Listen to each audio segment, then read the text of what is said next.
Let's do question number first of exercise 5b, that is arithmetic progression. Question number first is determine k की value निकालनी है so that 3k minus 2, 4k minus 6 and k plus 2 are the three consecutive terms of AP. हमें k की value निकालनी है, ऐसी value निकालनी है जिससे कि ये तीनों टर्म्स consecutive terms कहलाएं AP की. तो कैसे निकालेंगे चलिए देखते हैं.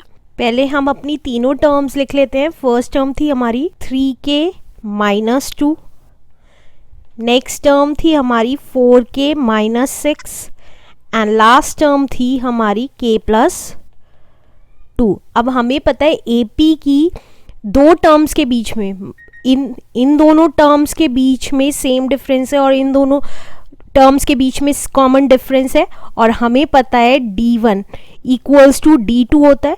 D2 किसे माना और D1 किसे माना? इन दोनों के बीच के डिफरेंस को हमने D1 माना, इन दोनों के बीच के डिफरेंस को हमने D2 माना.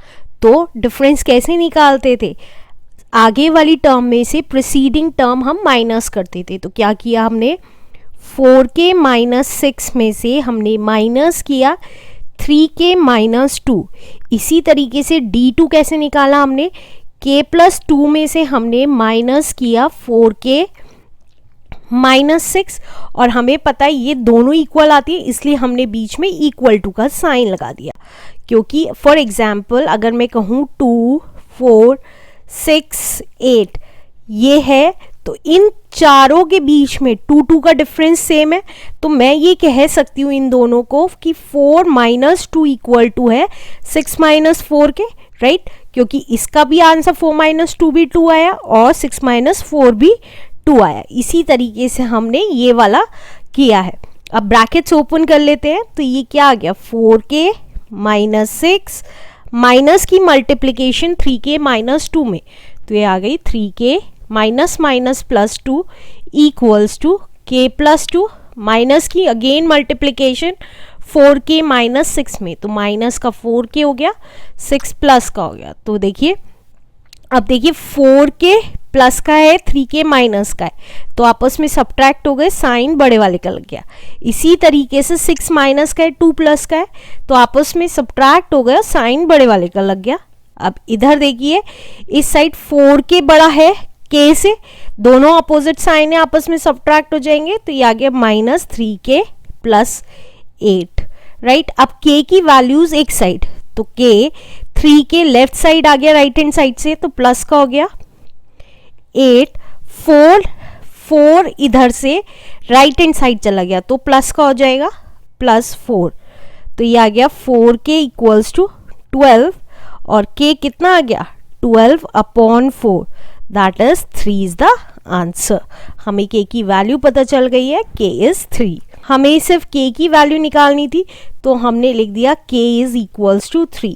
अगर वो AP भी निकालने के लिए कहता है तो हम क्या करेंगे?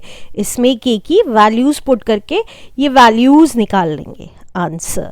Let's do question number 2 is find the value of x for which the number 5x plus 2, 4x minus 1 and x plus 2 are in AP. हमें x की ऐसी वैल्यू निकालनी है कि ये सारे नंबर्स AP में आ जाए, मतलब AP बन जाए इनकी.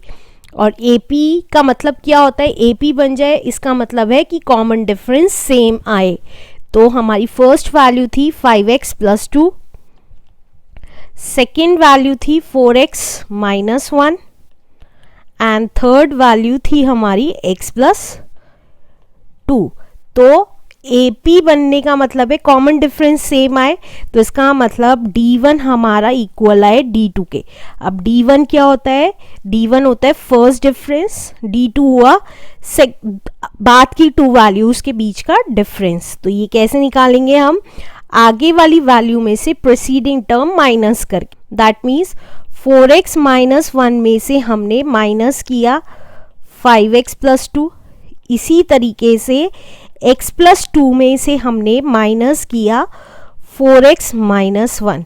हमेशा याद रखिएगा AP में जो कॉमन डिफरेंस होता है किसी भी वैल्यू के बीच में सेम होता है उसकी प्रीसीडिंग टर्म से, राइट? तो हम ओपन कर देंगे ब्रैकेट, तो ये आ गया 4x माइनस 1 माइनस का 5x और 2 भी माइनस का हो गया इक्वल्स टू इसी तरीके से x प्लस 2 माइनस का 4x और 1 प्लस का हो गया। अब x की टर्म्स देख लीजिए, 4x प्लस का है 5x माइनस का है, तो आपस में सब्ट्रैक्ट हो गए, साइन बड़े वाले का लग गया। अब -1 और -2 सेम साइन है तो माइनस का 3 हो गया। अब इसी तरीके से x देखिए, यहाँ x प्लस का है 4x माइनस के तो सब्ट्रैक्ट हो गए, साइन बड़े वाले का लग गया। अब 2 और 1 सेम साइन है तो आपस में ऐड हो गए। अब x की टर्म्स एक साइड, तो इसका मतलब हम 3x इधर ले आएंगे तो प्लस का हो जाएगा, तो प्लस का 3x equals to 3 as it is. अब ये वाला 3 इधर आ गया तो प्लस का हो गया, तो प्लस का 3, तो कितना आ गया देखिए, दोनों के ऑपोजिट साइन थे तो आपस में सब्ट्रैक्ट हो गया, साइन बड़े वाले का लग गया, इक्वल्स टू 6। तो x कितना आ गया 6/2, दैट मीन्स x आ गया 2 3 6। तो हमारी x की वैल्यू क्या होगी 3 होगी, जिससे कि ये तीनों वैल्यूज AP फॉर्म करेंगे आंसर।